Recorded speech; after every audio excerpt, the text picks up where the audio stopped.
So what are your overriding feelings about the Merseyside Derby? Is that noise right there? Right there. Do you know what? I'm numb to Merseyside derbies now. They don't hold any. They just don't hold anything for me. It's like I feel like I've been through the worst of them.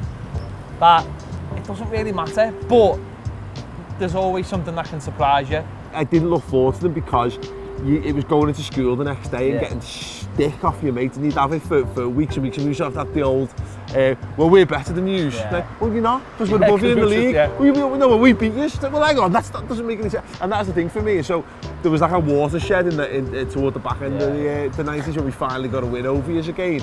No matter how well you were playing, no matter how poorly we were playing, you can guarantee we turn up for derbies, and that hasn't happened for a long time, and it's got worse in the last couple of years. So until we win one, then I'm not going to have a sense of there's anything to lose.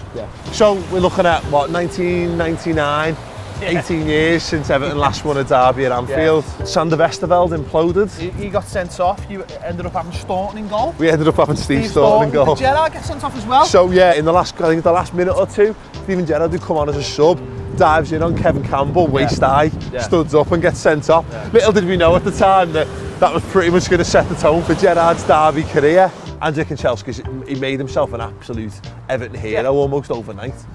Yeah, that 95 one was, I mean, obviously we'd won the cup the season before and we had such a good team as well that season, and we played some great football, and for him to get the 2 goals and the way we played that day, as I say, it should have been. Well, you hit the post. I think it was Graham Stewart hit the post in the first. He one in, and then it hit James in the balls, and then went out. We should have won about 3 or 4-0, but we went there with so much swagger and confidence that we've never really, done that. That's half the problem.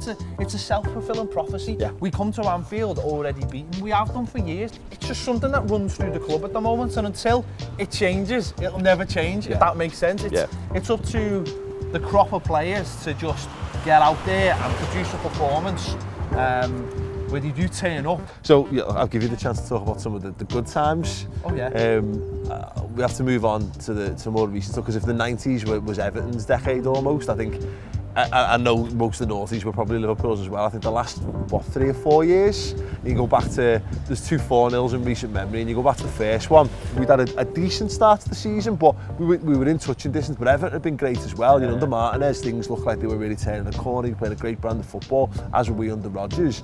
And I felt like we really went into that game on a level footing, as though both teams felt like we've got our identity back now. We're playing some of the best football in the league. It's a real level pegging, but you know, obviously it never quite worked out that way. But Liverpool had, you think Liverpool, you scored from a corner which Lukaku got injured from. He got injured Gareth Barry. Gareth Barry. And then you scored 2 in like a minute, and the game was essentially finished. We actually moved on to the more recent 4-0 of the season, and that I've never watched the Merseyside derby that was more inevitable. You know, like we were attacking wave after wave, and I always like recording the goal reactions for Redmen, and it was the first one where I was getting the recording going before the ball went in.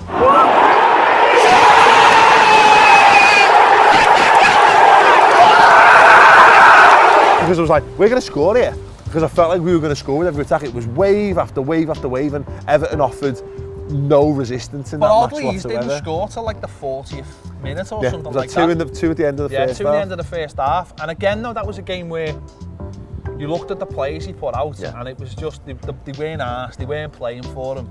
They looked actually quite embarrassed to be playing for him. I mean, that's no excuse for them. None of them turned up that night. For me, what always summed Everton up, and again from growing up and seeing most of my footy in the 90s, was, you know, there was the Dogs of War, and we used to take the piss out of the Dogs of War thing a bit, because, you know, you had Duncan Ferguson was the poster child for yours, and we had Robbie Fowler as the poster child for what we were doing, and it was, you know, but for me that's what Everton always was. It was about blood and thunder, and when the footy that you played under Martinez was good, but when I think you lost the steel that Moyes had left in place, and all you were left with a characterless mush with no desire in there at all. We had no characters. We had no the team in the 90s, no matter what it was. This is why we loved Duncan Ferguson, because he used to just stand up and fight for you. We had players like that. We had Gary Speed. We had Barry Orme, we had, you know, the dogs of war, whether you liked them as players, you didn't like them, at least you knew what you were going to get from them. Yeah. What about Koeman then? You know, what about the future? Because it feels like Koeman's got the perfect balance between, he wants to play a brand of football, he doesn't mind passing, which is great, but he's also got that edge to him as well. No, I mean, to be honest, the biggest problem I have is, I got sort of close with Martinez in a way. I would have said anymore. How did he smell? He smelled lovely.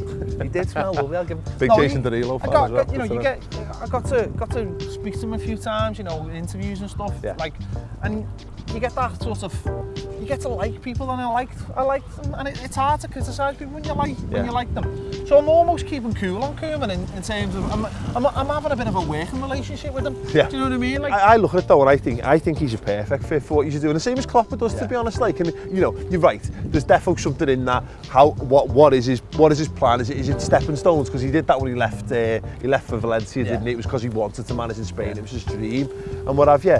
But it's I look at it and think there's now back to being, I think, two really top level managers on Merseyside. It's hard for the Evertonians a little bit because it's not necessarily tangible at the moment. Yeah. But we've, you know, Goodison's had like a bit of a facelift, and whether you think that's good or not, or you think that's funny or not, it's a tangible mark that there's actually money getting spent. Yeah. But you can see it, and now obviously there's the talk of the new stadium, and they're real tangible goals going forward. So I think it's bigger than just saying, well, Koeman, and it's actually what it's actually doing is it's looking past Liverpool. Well, listen, when we say good luck, we don't mean good luck. No, we don't mean good luck. I mean, I'm quite happy for us to twat you again.